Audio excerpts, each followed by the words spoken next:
There is no limits to what you can accomplish except the limits you place on your own thinking. With this beautiful thought, a very good morning to all my dear students. I hope that you all are in good health. I, Shreya Jadhav, welcome you all to my e learning channel. And today we are going to learn English Grade 10, Chapter 6, 5 and 6 both, that is the 100 Dresses Part 1 and the 100 Dresses Part 2. Both the chapters are, we can say, a continuity of the story, and this story is written by L. Basor Esther. So, over here, today we'll be doing chapter number 5, that is the 100 Dresses Part 1. The story, as I have told you, is in a continuity format. So it is that both of the stories have the same characters and the same plot. So before going through the explanation of the chapter of part 1, let us know something about the author. Eleanor Estes, born on May 9, 1906, died July 15, 1988, was an American children's author and children's librarian.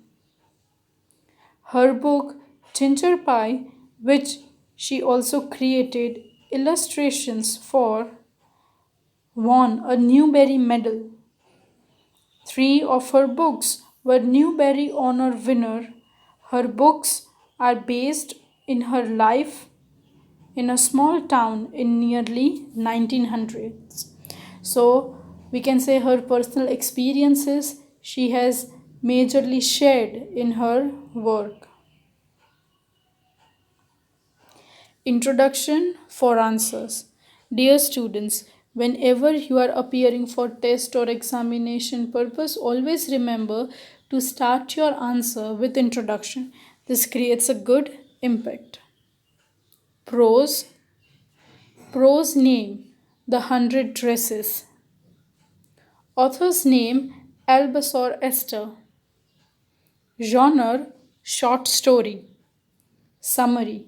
Here is a story of a girl named Wenda Petronsky, a poor Polish girl who migrated in America, and she was frequently bullied by her classmates. So, now let us go through the reading and explanation of the chapter. Let's get started. So let us begin. Before starting the reading of the chapter, let us know something about the Polish American community which settled down in United States. The first Polish immigrants arrived in America in 1608, but the largest wave of Polish immigration occurred in the early 20th century when more than 1 million Poles migrated to the United States. The Polish state did not exist at that time, and the immigrations were identified according to their country of origin rather than to ethnicity. They were identified as Russian Poles, German Poles, and Austrian Poles. One of the most notable Polish American communities is in Chicago and its suburbs. So, Chicago is sometimes called the second largest Polish city in the world, next to Warsaw, the capital of Poland. Polish Americans were sometimes discriminated against in the United States, as were the Irish, Italians, and Jewish. According to the United States 2000 census, 6,67,414 Americans of the age 5 are older reported Polish as the language spoken at home, which is about 1.4% of the people who speak languages other than English, or 0.25% of the US population.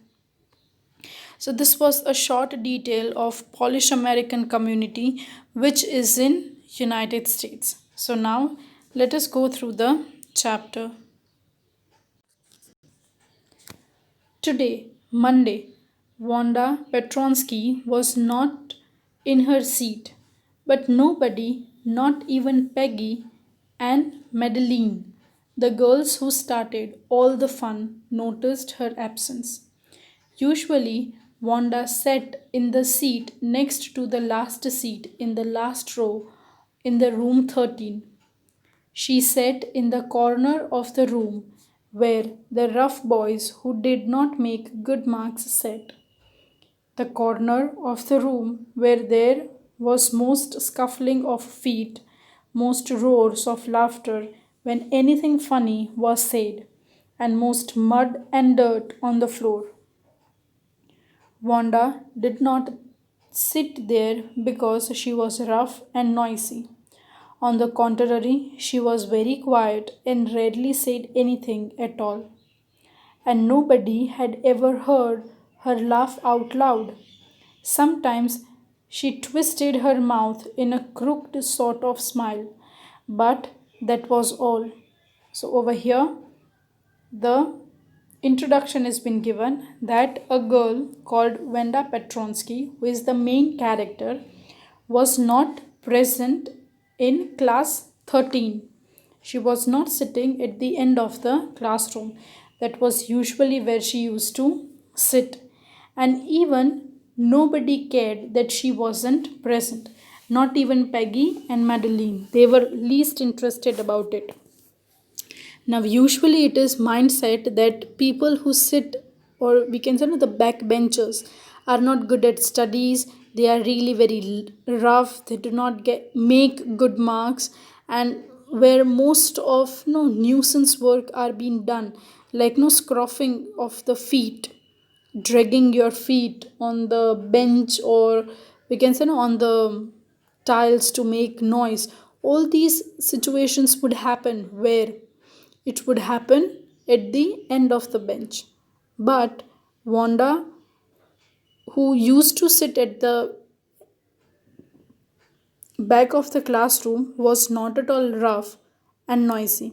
She was really very quiet and rarely she would say anything. And nobody had even heard her laughing out loud. Sometimes only she would smile. Nobody knew exactly why Wanda sat in that seat, unless it was because she came all the way from the Boggin's height and her feet were usually caked with dry mud. But no one really thought much about Wanda Petronsky once she sat in the corner of the room. The time when they thought about Wanda was outside of the school hours at noon time when they were coming back to school, or in the morning early before school began, when groups of two or three or even more would be talking and laughing on their way to the schoolyards. Then sometimes they waited for Wanda to have fun with her. So, usually, whenever Wanda used to come, no one used to notice until and unless she was sitting behind. She came all the way from Bogan's Heights, and usually she used to carry plenty of dry mud. And might be that the reason that she was sitting at the end of the classroom. People over there usually were more interested not talking to her inside the classroom, but they were more interested to harass her outside. And during the noon time and early in the morning, before the school begins, two or three people would make fun of her in the schoolyard, and they would wait for the Venda especially to come so that they could have some fun with her. The next day, Tuesday, Venda was not in the school. either, and nobody noticed her absence again. On the Wednesday, Peggy and Maddie, who sat down front with other children who got good marks and who didn't trek in a whole lot of mud, did notice that Wanda wasn't there. Peggy was the most popular girl in the school. She was pretty, she had many pretty clothes, and her hair was curly. Maddie was her closest friend. The reason Peggy and Maddie noticed Wanda's absence was because Wanda had made them late to school.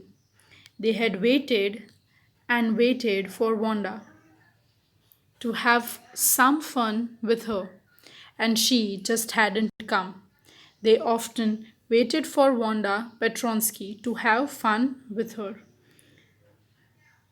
So over here, there is the entry of two other characters whose name is Peggy and Maddie. Peggy is one of the most popular girl in the school, and Maddie was her best friend.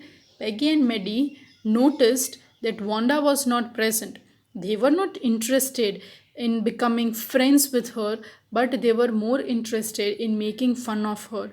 That why she wasn't there, because both of them were waiting for Wanda to come, but somehow they became late, but Wanda didn't appear. Wanda Petronsky. Most of the children in the room 13 didn't have names like that. They had names easy to say, like Thomas, Smith, or Alan. There was one boy named Bounce, Willie Bounce, and people thought that was funny, but not funny in the same way that Petronsky was. Wanda didn't have any friends. She came to school alone and went home alone. She always wore a faded blue dress that didn't hang right. It was clean, but it looked as though it had never been ironed properly. She didn't have any friends, but a lot of girls talked to her.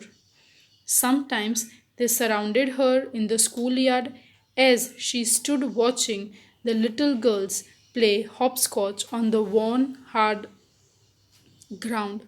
So, over here, what happened? Venda Petronsky usually was one of the girl in that room number 13 who was kept all alone. Because of her name, she was classified different. She didn't had any sort of friends. Moreover to that, she used to come school alone and she would go home also alone. She usually wore a faded blue dress which looked as if that it was clean enough but it was not ironed properly. She didn't had any sort of friends but plenty of girls used to talk to her, and sometimes they would surround her in the schoolyards as she stood watching the little girls play hopscotch.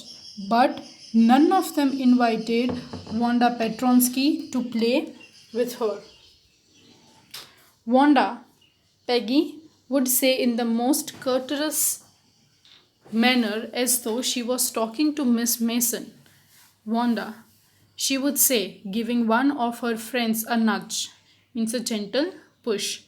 Tell us, how many dresses did you say you had hanging up in your closet? So over here you can see in the picture that how Wanda is no having books in her hand, and the three girls, one of them might be Peggy or Maddie. Yes, so how they are making fun of Wanda by telling her that just tell us how many dresses are you having in your closet. 100, Wanda would say. 100, exclaimed all the little girls incredulously. Means showing an unwillingness to believe that it is next to impossible that anyone would be having 100 dresses. And the little ones would stop playing hopscotch and listen. Yeah, 100, all lined up, said Wanda. Then her thin lips grew together in silence. What are they like? All silk, I bet, said Peggy. Yeah, all silk, all colors. Velvet too? Yeah, velvet too. 100 dresses, Wanda would repeat stolidly, all lined up in my closet. Then they would let her go. And then, before she would gone really very far, they wouldn't help bursting into shrieks and peals of laughter. So, what Wanda used to say that she was having 100 dresses. So all the girls who were playing hopscotch over there, they would stop, and all of the little girls would listen to Petronsky, and she would say that yes, I have 100 dresses and all are lined up.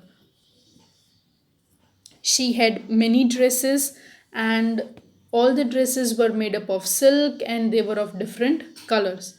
She had a velvet dress too. And when she would say this thing, Peggy would let her go. But not very far where she had reached, they would start laughing very hardly. 100 dresses. Obviously, the only dress Wanda had was the blue one she wore every day. So, why did she say she had 100? What a story! How many shoes did you say you had? 60 pairs, all lined up in my closet. Cries of exaggerated politeness greeted this. All alike? Oh no, every pair is different. All colors, all lined up. Peggy, who had thought up this game, and Maddie, her inseparable friend, were always the last to leave. Finally, Wanda would move up to the street, her eyes dull and her mouth closed, hitching her left shoulder every now and then in a funny way she had, finishing the walk to school alone. Peggy was not really cruel. She protected small children from bullies, and she cried for hours if she saw an animal mistreated. If anybody had said to her, "Don't you think that is cruel way to treat Wanda?" she would have been very surprised. Cruel? Why did the girl say she had 100 dresses? Anybody could lie that was a lie. Why did she want to lie? And why she wasn't just an ordinary person? Else, why she have the name like that? Anyways, they never made her cry. So over here, it was finally that Peggy and Wanda, both of them used to make her tease a little bit. But Peggy was a really good girl. She was not that cruel also.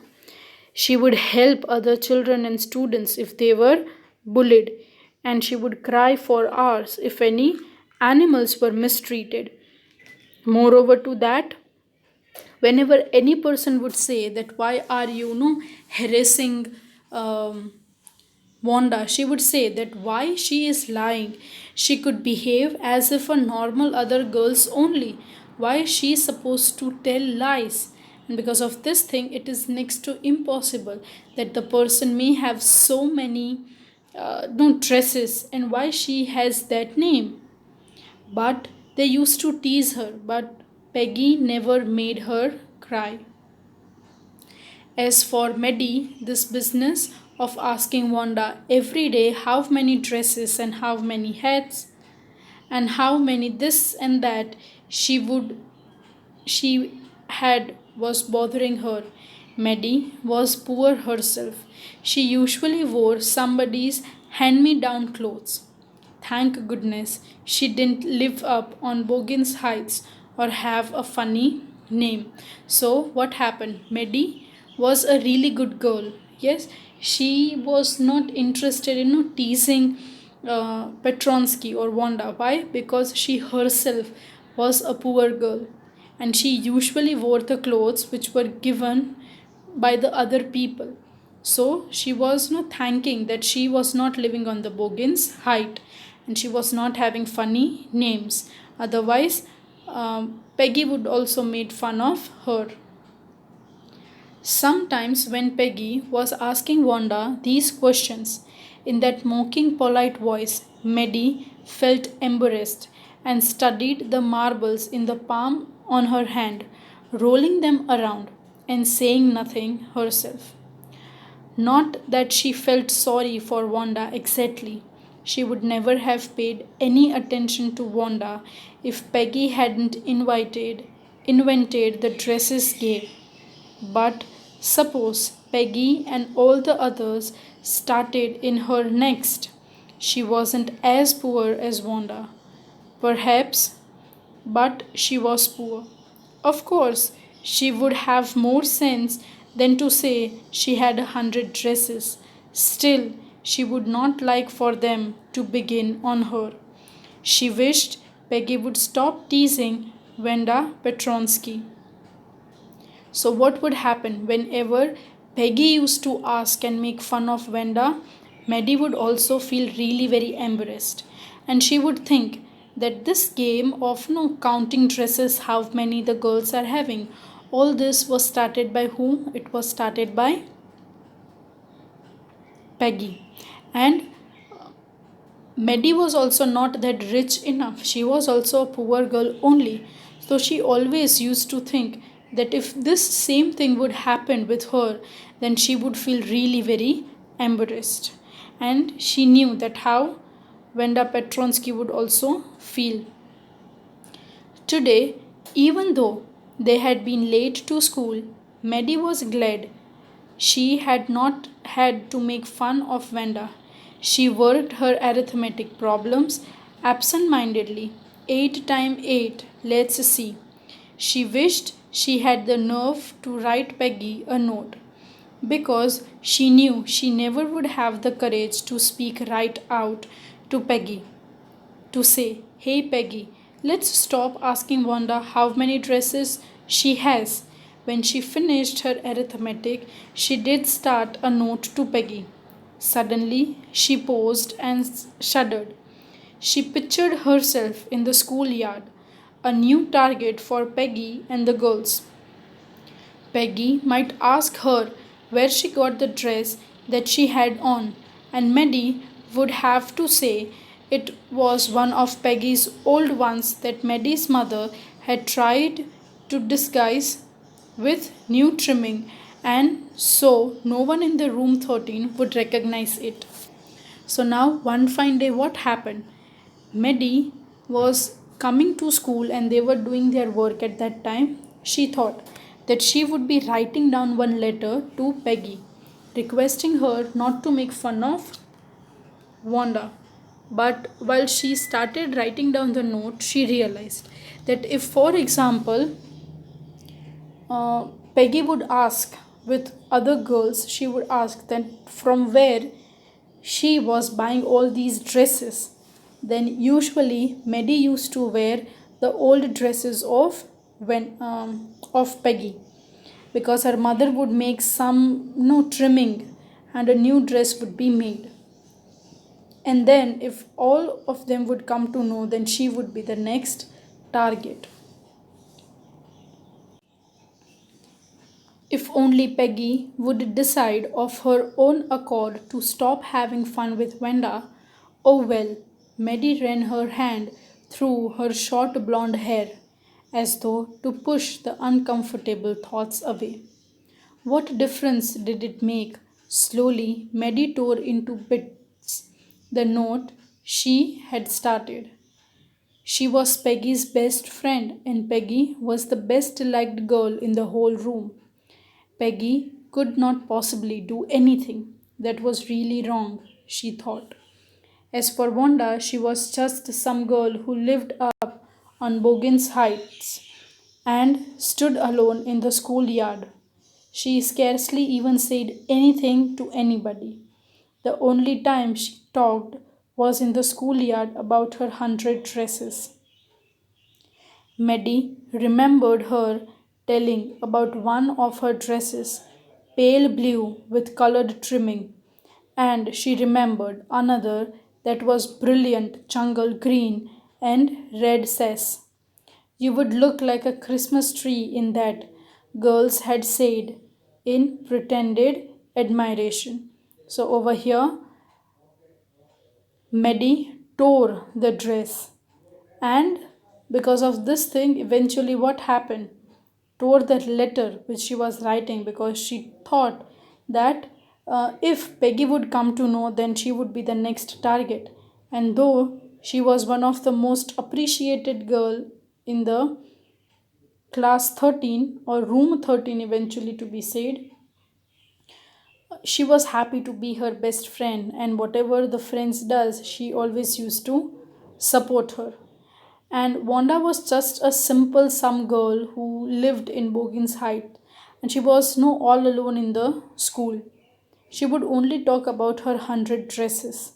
And one fine day, she told about her blue dress, she told about her jungle green dress and red says, and all the girls no pretended that no, she would look, she admired her with those dresses.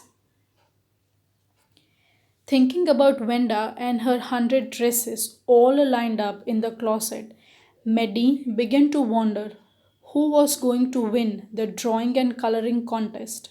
For girls, this contest consisted of designing dresses, and for boys, for designing motorboats.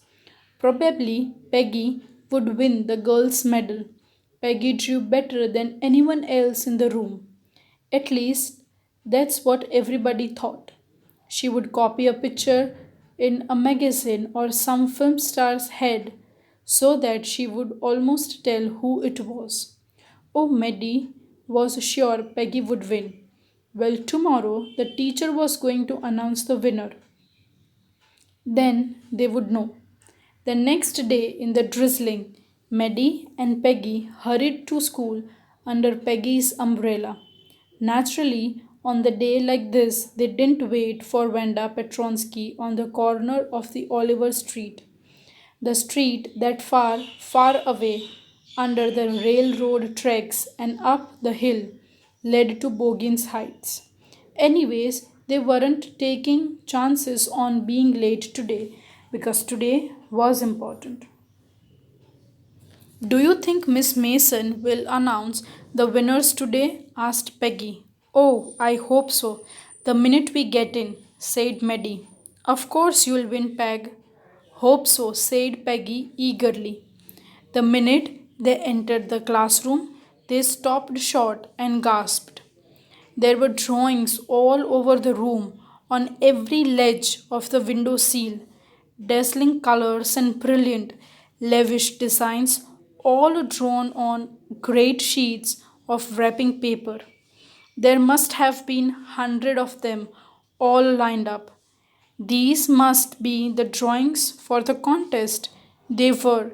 Everybody stopped and whistled or murmured admiringly. So now what happened? There was a drawing competition arranged for the girls and boys. Girls were supposed to draw the dresses and design them, and boys were supposed to no craft or draw out the motorboats. The next day, Miss Mason, who was their teacher, she was supposed to announce the winner's name. And at that day, as it was raining, Maddie and Peggy didn't wait for Wanda Petronsky over there.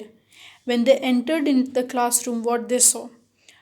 Everywhere in the whole classroom, there were plenty of drawings on the window sills and with brilliant colors and dazzling colors, beautiful designs, and they all were drawn on great sheets of wrapping paper.